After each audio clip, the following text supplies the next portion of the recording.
आज भारत का स्वतंत्रता दिवस है। नायरा, नील और पापा सोसाइटी के पार्क में एक बेंच पर बैठे हैं। पार्क के बीचों बीच एक राष्ट्रीय ध्वज लहरा रहा है। पापा, आज हमने अपने स्कूल में राष्ट्रीय ध्वज फहराया। टीचर ने हमें बताया कि आज हमारा स्वतंत्रता दिवस है। उन्होंने हमें बताया कि आज के दिन भारत स्वतंत्र हुआ था। हाय नायरा, उन्होंने तुम्हें और क्या बताया? हम स्वतंत्र हो पाए क्योंकि मुझे याद नहीं आ रहा कि उन्होंने और क्या कहा था। पापा, मुझे याद है, क्या मैं बताऊं? क्यों नहीं नील, प्लीज हमें बताओ। टीचर ने हमें बताया कि भारत ब्रिटिश शासन से 15 अगस्त 1947 को स्वतंत्र हुआ था। हम इसी दिन की खुशी में आज के दिन को सेलिब्रेट करते हैं। पापा, अंग्रेज भारत पर शासन क्यों कर रहे थे?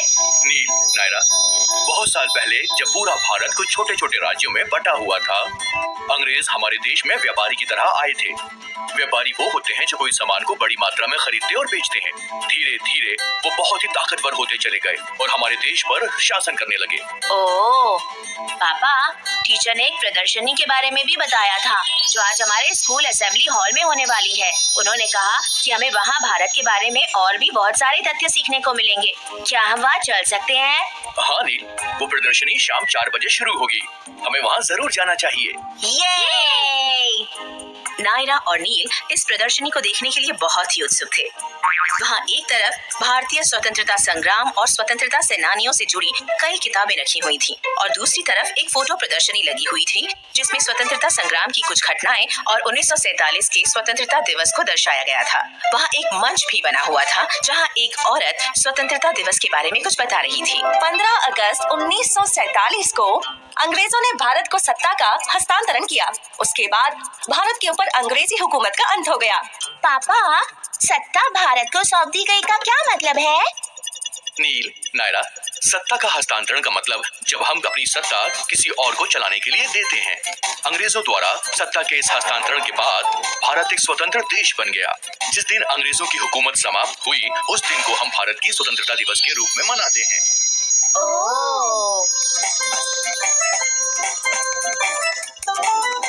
बच्चों, आपको पता है आज लाल किले पर राष्ट्रीय ध्वज कौन फहराता है?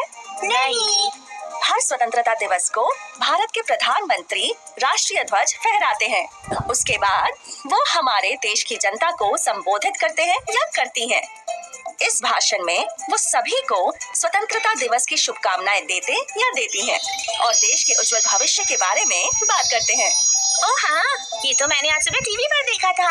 हाँ बच्चों, क्या आप दोनों जानते हैं राष्ट्रीय ध्वज कैसा दिखता है? हाँ, ये बहुत अच्छा दिखता है और इसमें 3 रंग होते हैं। मैं जानती हूँ, इसे तिरंगा झंडे के रूप में भी जाना जाता है। हाँ, इसके बिल्कुल ऊपर नारंगी रंग, बीच में सफेद और नीचे हरा रंग होता है। इसके बीच में गाढ़े नीले रंग का अशोक चक्र भी होता है। इसे हम भारत के प्रमुख राष्ट्रीय प्रतीकों में से एक के रूप में जानते हैं और हम सबको हमेशा इसका सम्मान करना चाहिए। बहुत अच्छे, मुझे बहुत खुशी हुई कि आप लोग स्वतंत्रता दिवस के बारे में बहुत कुछ जानते हैं। अब दर्शकों के साथ जाकर बैठ जाइए। मैं आपको बताऊंगी जब भारत 15 अगस्त 1947 को आजाद हुआ था, उस वक्त क्या हुआ था। अंग्रेजों ने भारत पर अपना शासन समाप्त किया। पंडित जवाहरलाल नेहरू स्वतंत्र भारत के पहले प्रधानमंत्री बने। उन्होंने 14 अगस्त और 15 अगस्त 1947 के बीच की रात को अपना ऐतिहासिक भाषण दिया था, जिसे ट्रिस्ट विद डेस्टिनी के नाम से भी जाना जाता है। इसीलिए कई लोग भारत के स्वतंत्रता को आधी रात की स्वतंत्रता भी कहते हैं। तब से हम लोग आज के दिन को स्वतंत्रता दिवस के रूप में मनाते हैं। आज का दिन उन सभी लोगों को सम्मान देने का है जिन्होंने हमें स्वतंत्रता दिलाई थी और जिन्होंने हमेशा हमारे दुश्मनों से हमारी रक्षा की। चलिए हम सब आज ये वादा करते हैं कि हम लोग हमेशा भारत का सम्मान करेंगे और सबके साथ अच्छे बने रहेंगे। जय हिंद। जय हिंद। नील, नायरा और पापा अब फोटो प्रदर्शनी देखने लगते हैं। वो आकर उस फोटो के सामने खड़े हो जाते हैं जिसमें पंडित जवाहरलाल नेहरू मशहूर स्वतंत्रता भाषण दे रहे हैं।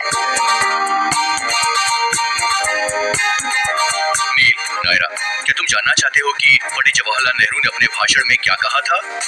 हाँ पापा।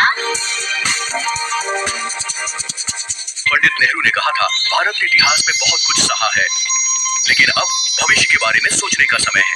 उन्होंने ये भी कहा कि इस दुनिया में हम सिर्फ अपने बारे में और अपने देश के बारे में नहीं सोचेंगे। इस दुनिया में हर आदमी को अच्छे भविष्य की आवश्यकता है। क्या तुम बता सकते हो कि पंडित जवाहरलाल नेहरू ने ऐसा क्यों कहा? क्यों पापा? वो इसलिए क्योंकि हमें एक दूसरे की जरूरत है। जब हम किसी दूसरे की मदद करेंगे या हम किसी से मदद लेंगे तो हर आदमी खुश रहेगा। सबसे मुश्किल काम भी आसान हो जाएगा। उन्होंने ये भी कहा कि भारत अब स्वतंत्र है, लेकिन हमें अनुशासित रहना चाहिए और गलत आचरण नहीं करना चाहिए, सिर्फ इसलिए कि हम आजाद हैं। फिर उन्होंने धन्यवाद दिया जिन्होंने भारत की आजादी में सहयोग दिया, तब भी जब ये बहुत मुश्किल था। और उस समय उन्होंने कहा कि हमें कड़ी मेहनत करनी होगी। स्वतंत्रता का मूल्य समझकर किसी को नुकसान नहीं पहुंचाना होगा क्योंकि हम आजाद हैं। ओह! नील, नायरा, क्या तुम लोग स्वतंत्रता दिवस के महत्व को समझ गए हो? हाँ पापा, मैं भारत को गौरवान्वित करने का वादा करता हूँ। मैं सेना का जवान बनूंगा और हो सकता है विश्व का सबसे अच्छा शिक्षक, या हो सकता है कि वैज्ञानिक बनूं। ये जानकर मुझे बहुत खुशी हुई। नील, तुम क्या सोचती हो नायरा? पापा, मैं भारत की प्रधानमंत्री बनूंगी और लाल किले पर झंडा फहराऊंगी।